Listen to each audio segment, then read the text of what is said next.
The prairie stretched endlessly under a copper sunset, the wind whispering secrets through the tall, dry grass as dust rose behind a single rider's horse. Ethan Cole, a rugged rancher whose life had been built on sweat, loss, and broken promises, pulled his horse to a halt at the edge of the small frontier town of Mercy Creek. His jaw was set like carved stone, but his eyes, tired, quiet, haunted, spoke of a man still paying for sins that weren't entirely his own. He came for a deal, not for salvation. He never expected that both would meet him in the same moment. The auction yard was buzzing with a low hum of desperation. Men shouted bids, wagons rattled, and women stood behind ropes, faces shadowed by bonnets and shame. It wasn't right.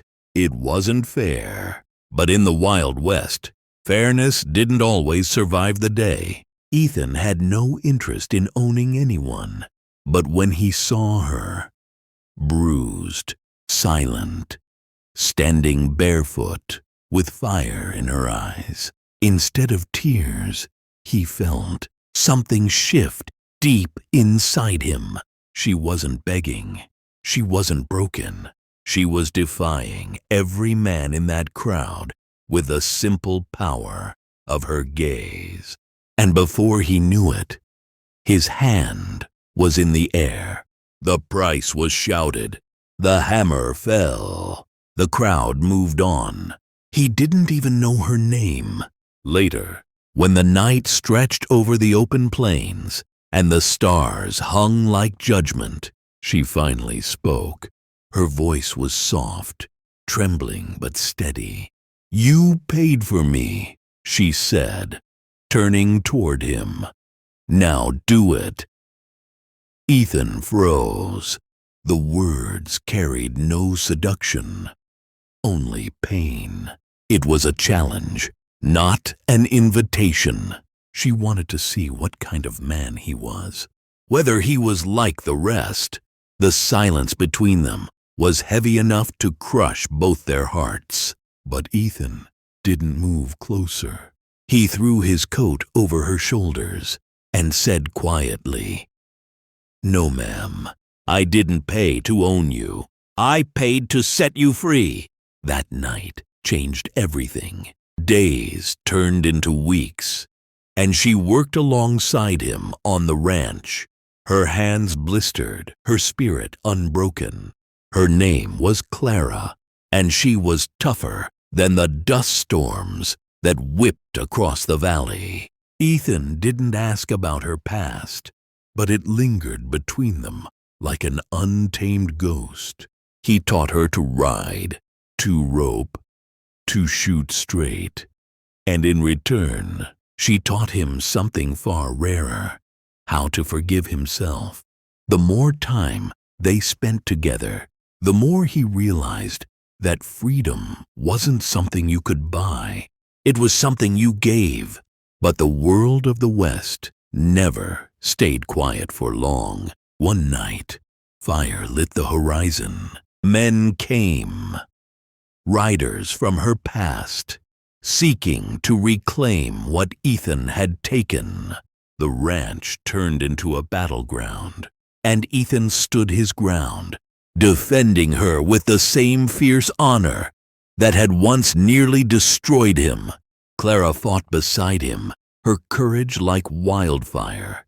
When the smoke cleared, Mercy Creek was changed forever, and as dawn broke over the ashes, Clara turned to him with tears that finally fell freely. "You paid for me," she whispered again, her voice shaking. "But you gave me more than freedom. You gave me a reason to live." Ethan reached for her hand, his rough fingers trembling. "No," he said softly. "You gave me one." Weeks later, under the open sky, The church bell of Mercy Creek rang.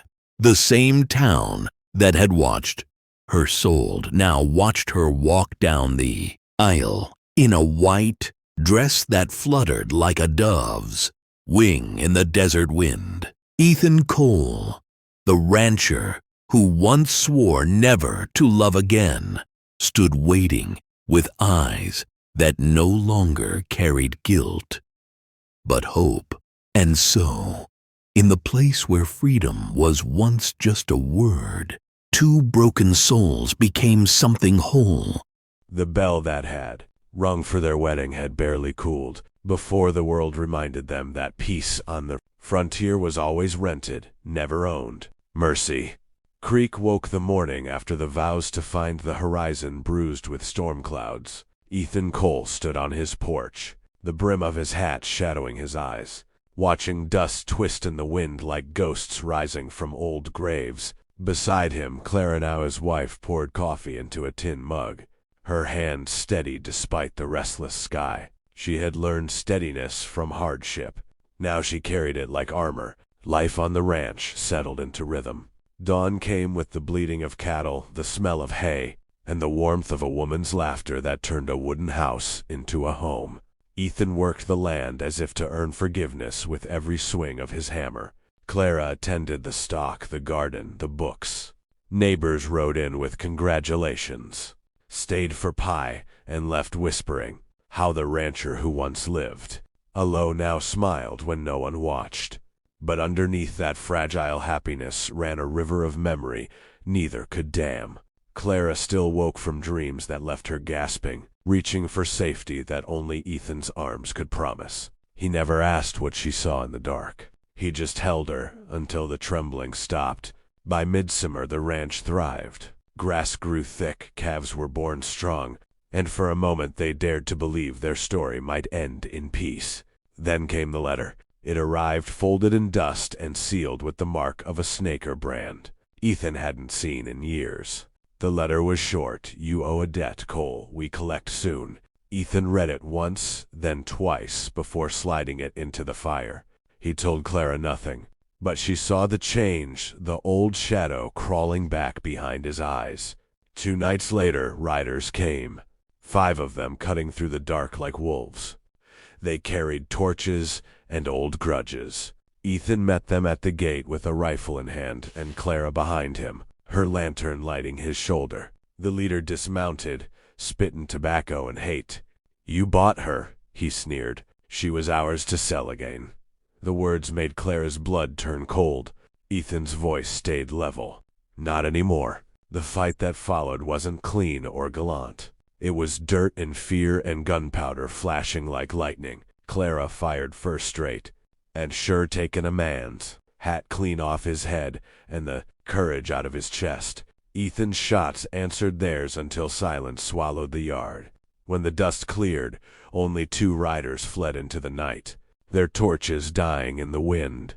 Clara sank to her knees, trembling not from fear but fury. "They'll come again," she whispered. Ethan wiped the blood from his cheek. "Then we'll be ready."